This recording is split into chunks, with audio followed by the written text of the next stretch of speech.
Representative John Autry from North Carolina House District 100, Mecklenburg County.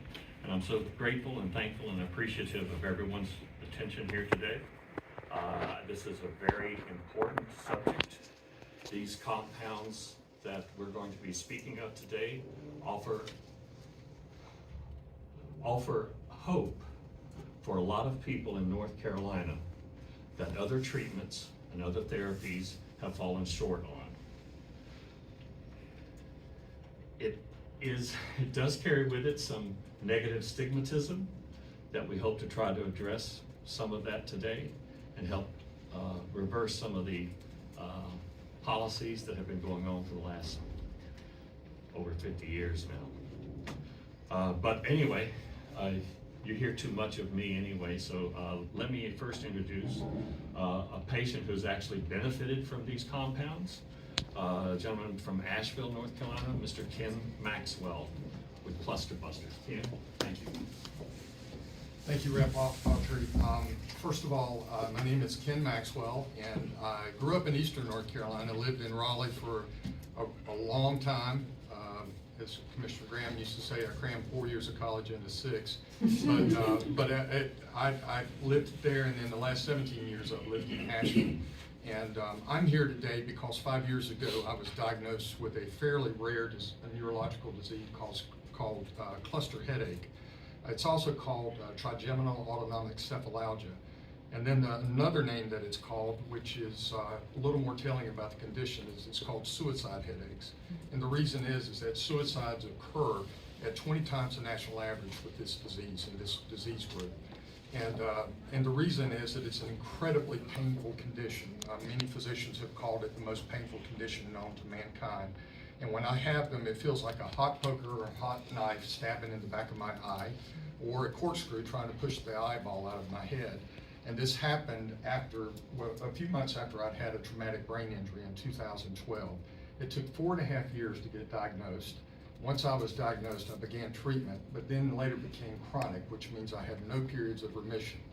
My life became so challenging. I had been in business all my career, first in government here in Raleigh, and then later in the business sector, the private sector.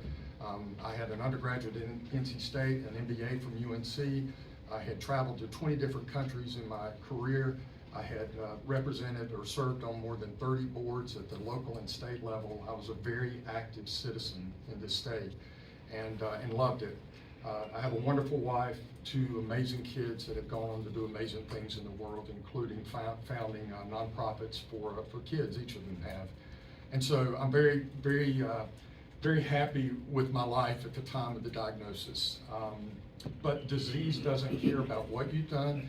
And for many of our citizens in this state, disease and conditions don't care about how difficult or how challenging your life has been, or if you've grown up in poverty. All of these conditions that affect so many of our citizens. Disease and a lot of these conditions you'll hear about today do not care about any of those things. And so today I'm here.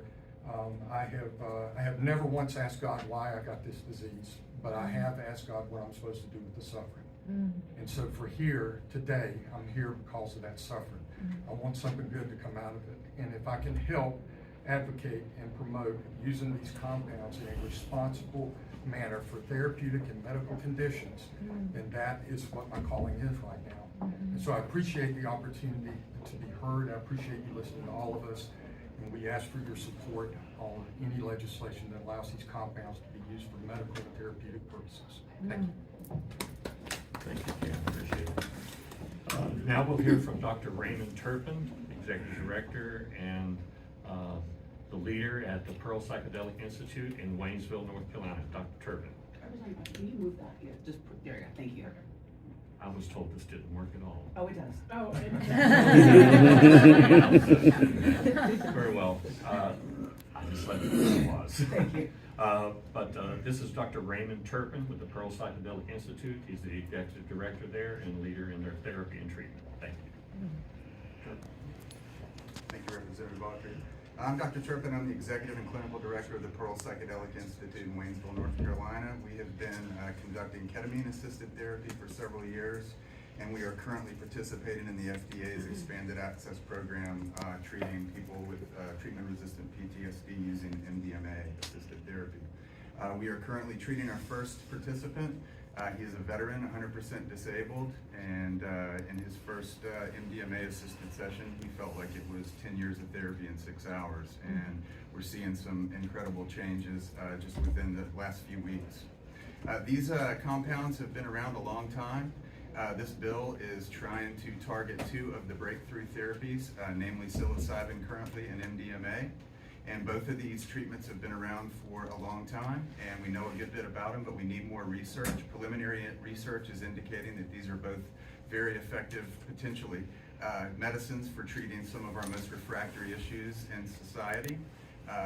I've been a psychologist for 20 years and in mental health for 35, and I've come to the point where I realize 90% of everything I ever treated, if you trace it back to the etiology of the problem, was some poorly integrated traumatic experiences. And so I felt if we could ever find a medicine or a treatment that could effectively treat trauma, that we could potentially make a 100-year leap in mental health treatment. And I feel like psilocybin and MDMA, the preliminary research indicates that these could be potential solutions to some of our problems. And I just want to hope that everybody will continue to learn more about this.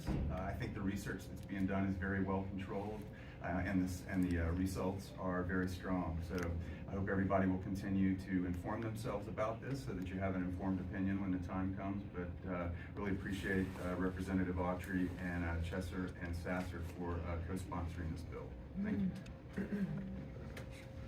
And I needed to, first of all, start with a trigger warning for everyone for some of the comments that may be made.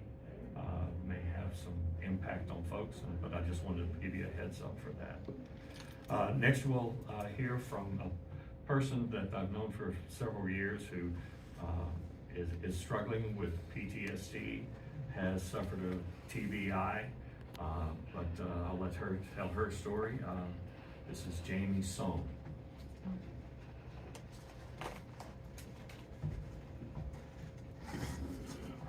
Thank you, Representative Autry, for this chance to speak today. My name is Jamie Sohn. I'm a North Carolina resident and a member of Survivors Lead. I am also a multiple incident gun violence survivor living with PTSD. Last week, the phone rang and I grabbed it. Jamie? She asked. Her voice was shaking and I quickly asked, yeah, what's up? She spoke about a shooting at her workplace. I felt sick. All of a sudden, I was 20 years old again, running for my life in 80-degree weather, blood splashing on the pavement, on me, as the others ran by. I bit my lip and gulped air, anything to try and bring me back to the present. The adult sitting at her desk in Carrboro. I've done the work to try and leave the past behind me. I went through the so-called gold standard in therapy and was okay for a while, but never truly healed. Luckily, my insurance paid for that, and it was available for me. I know it doesn't work for everyone. Nothing works for everyone, which is why having multiple options to treat the same condition is worth its weight in gold. Oh, PTSD. How I wish I had never met you. But unfortunately, we reunited, and stubbornly I struggled along with the tools I had. And then came COVID to make sure that I was locked down in my head as well. As March's cough turned into 91 days of solitude, I started to realize that I needed help, but it wasn't out there. No one was doing in-person intensive therapy, so I started doing research. And I learned about psychedelic-assisted therapy. I saw that there were clinical trials and that the research was showing that there was something new for people who lived with PTSD. I actually cried. I wanted to be a part of those studies, but I didn't have the time off from work and couldn't travel far away. So it looked like I'd have to watch from the outside. But gosh, I wanted them here in North Carolina. So why not North Carolina? That's what I'm asking you. I'm just asking for support for research. North Carolina has a reputation for being a national leader in research. And that's something we can all be proud of. Our universities and private companies lead the nation in diverse industries from textiles to pharmaceuticals to computer science. Yes, we support research in North Carolina. Look at me standing here. Please. It's not easy to stand here, totally exposed and vulnerable. I don't want to do it. But I stand here feeling stark naked, hoping that you've really seen me. Because I need to know how much hope this bill raises for me, and how much it means to others like me.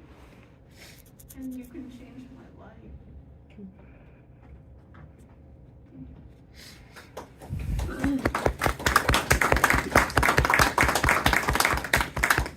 Thank you, Jamie.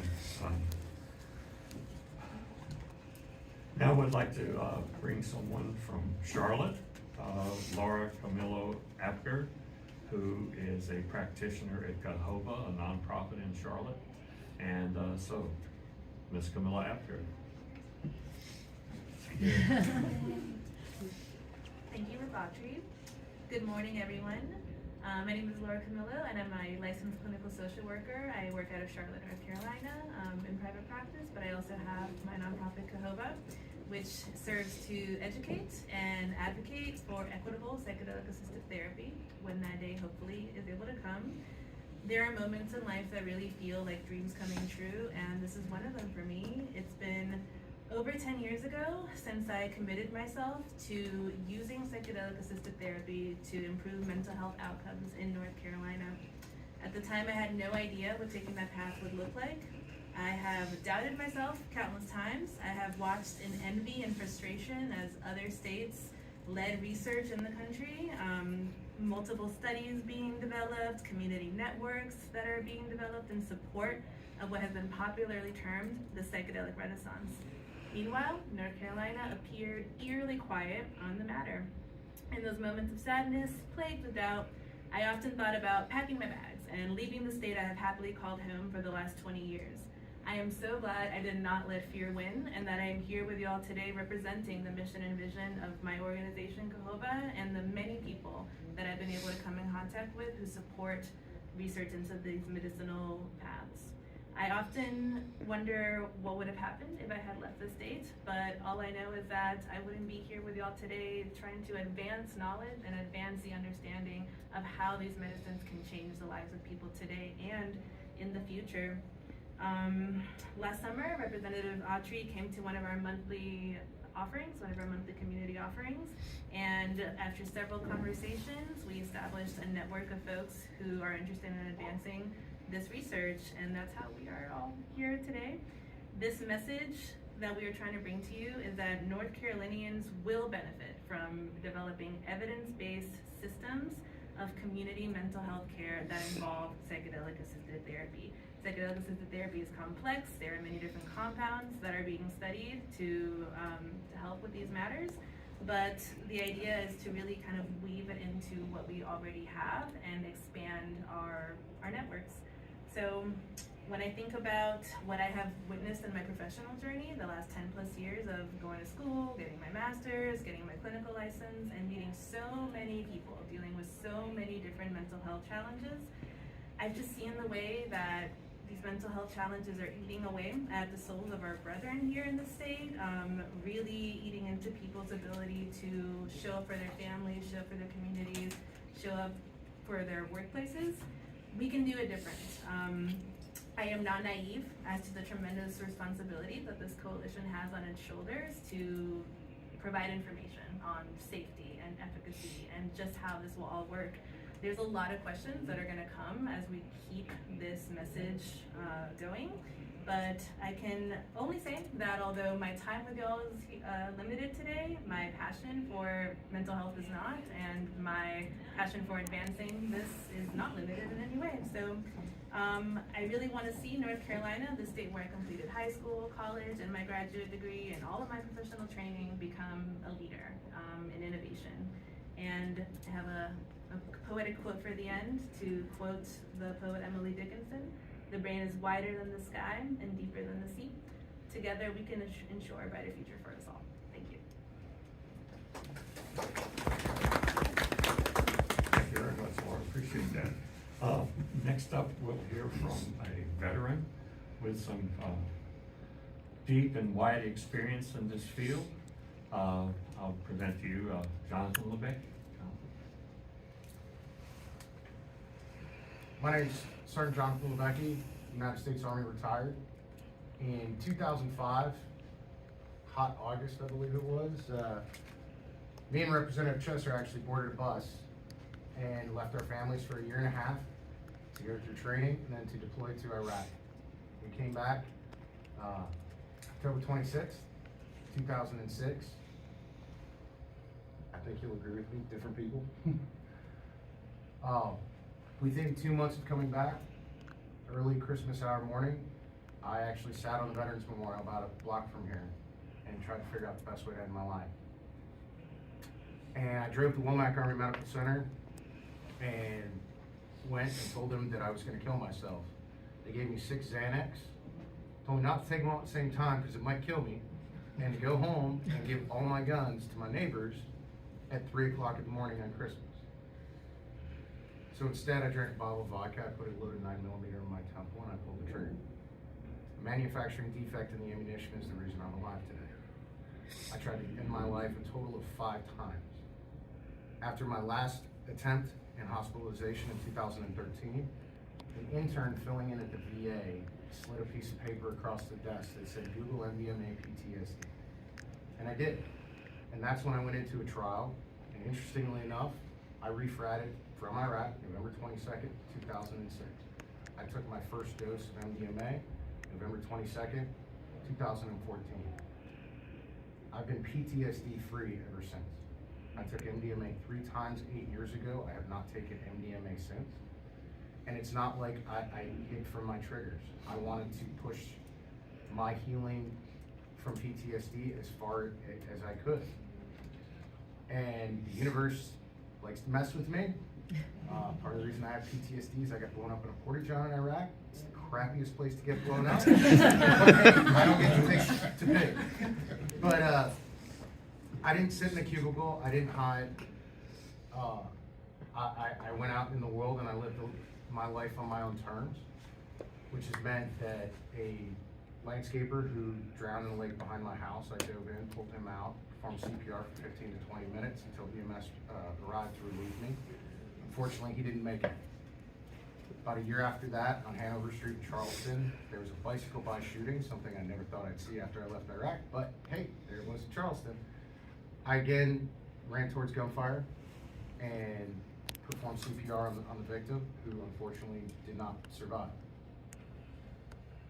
And then last year, I went to Ukraine 3 times, to include going down to the zero line near Lyman and Bakhmut, and came under both artillery and small arms fire. I still don't have PTSD. I did this 3 times 8 years ago. Now, that doesn't mean I haven't gone to therapy since. When bad things have happened, yeah, I absolutely go to therapy. I call my therapist up, do a couple weeks of therapy, and I process it, and I discuss it. And I have no lasting effects from PTSD. And it's funny, my last trip when I was down by the front lines, and I was sending pictures back, and everybody's like, "You're getting shot at, and you have this giant smile on your face." And the reason I had a giant smile on my face is because I knew that the PTSD I had in Iraq, the way I was before I went through this therapy, would never come back. Because I went from the 4th of July, before I went through MDMA assisted therapy, being in my closet, wearing body armor with my service dog, having flashbacks.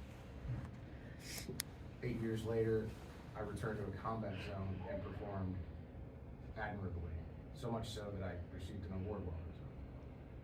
This is the hope that I'm on a personal mission to deliver.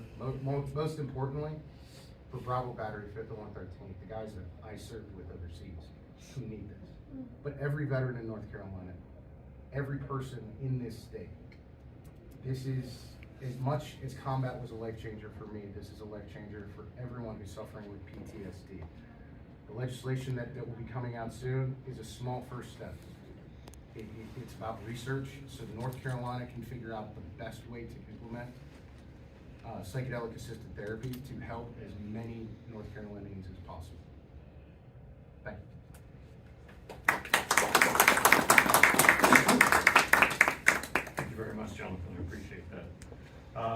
certainly honored and happy to have Representative Ager and Representative Prather with us this afternoon, but we also have Representative Chesser and Representative Sasser.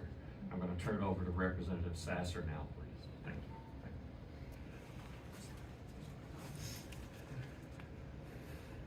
Thank you, Representative Autry. Thank you for everybody being here this morning. The reason I'm a sponsor on this bill, I'm the only pharmacist in the North Carolina legislature. This therapy is FDA approved. It's something North Carolina needs to be involved in, and we need to research to make sure that we're going to do this therapy correctly. This bill will allow that to happen. I don't have a story to tell like the people before me, thank goodness, but we owe it to our veterans and to our other employees that work for the state of North Carolina and the United States to provide this therapy. This is a cure. I'm in the treatment business, okay? I give you pills that you take for the rest of your life. This is a cure. We need to follow up with this bill. We need to pass this bill, and I ask for all the legislature, the House members and the Senate members to please support this bill, and I appreciate y'all being here this morning. Okay, next we'll have hear from another Iraqi veteran, Representative Chesser. Representative Chesser. Thank you. I found out about 10 seconds ago I was back in cleanup. So I'm Representative Alan Chesser, Nash County. Served with Jonathan LeBecki. This is a personal event for me. Representative Prather was doing her best to try to get me to cry over here. I'm gonna do my best not to. I have two case studies in my life. One stands to my left, and the other I got to carry in my pocket in my second week in office. It was an obituary for another guy that we served with. That I woke up 6 o'clock in the morning to John LeBecki sending me a text saying, "Hey, another guy from our unit's not with us anymore. This is real." And like Representative Sasser said, we're not looking for a treatment here. We're looking for a potential cure. This isn't something that you have to do every day for the rest of your life to maintain some semblance of normalcy. This is something that can give you a normal life back. As someone who has seen it, we talk all the time about 22 a day.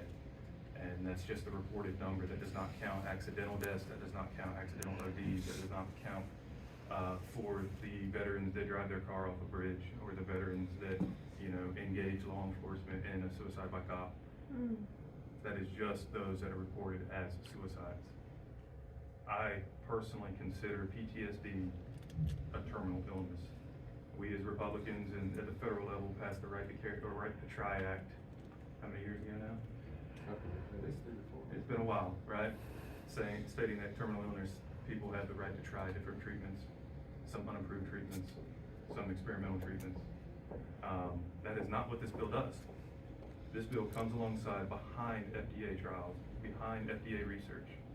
We're not asking to expand upon the science. We're just asking for a study so that we're ready to implement it when the FDA finally signs off on it and it's available for the people of North Carolina. I stand for any questions at any time to anyone, and I would encourage my colleagues on both sides of the aisle to get behind this, as we fancy ourselves as the state that loves veterans and is going to put our veterans first. We've got an opportunity to put our money where our mouth is right now. Thank you.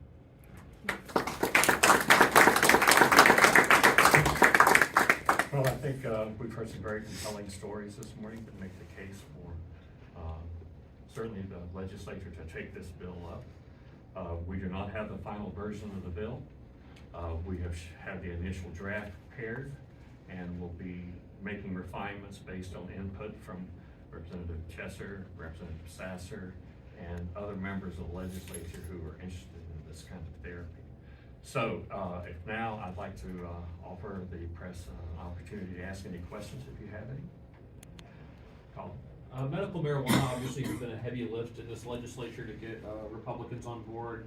how easy do you think it's going to be to convince, particularly the House majority, that they should give psychedelics consideration and not lump it in with perhaps other drugs that they had different feelings about? Could I get somebody from the current majority?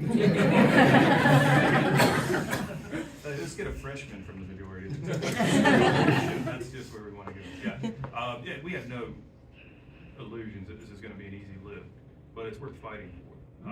So I'm more than willing to have conversations with anyone in leadership. We have had conversations. It's not that people are against it; people are just unaware. So it's an education process right now for us to educate our colleagues on the importance of this and what we're really asking for, what the benefits really are. And this is different. It's vastly different than medical marijuana. I'm also a proponent of that, not of recreational. Obviously, I mean, my stance on that is pretty public. Medical marijuana still requires you to use it at a pretty constant basis. When you stop using it, the benefits are lost. This is not that. You have a guy standing right here who's been cured from PTSD as long as he had it. I was there with that, or to celebrate that anniversary with him. And he has not repeated the treatment. That's vastly different than any conversation we've had about medical marijuana.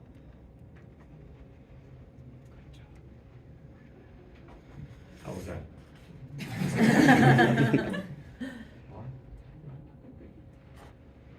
Thank you all for coming. Really appreciate your participation and your interest in this subject. But hang on, because it ain't over. Thank you very much. Appreciate it. Thank you.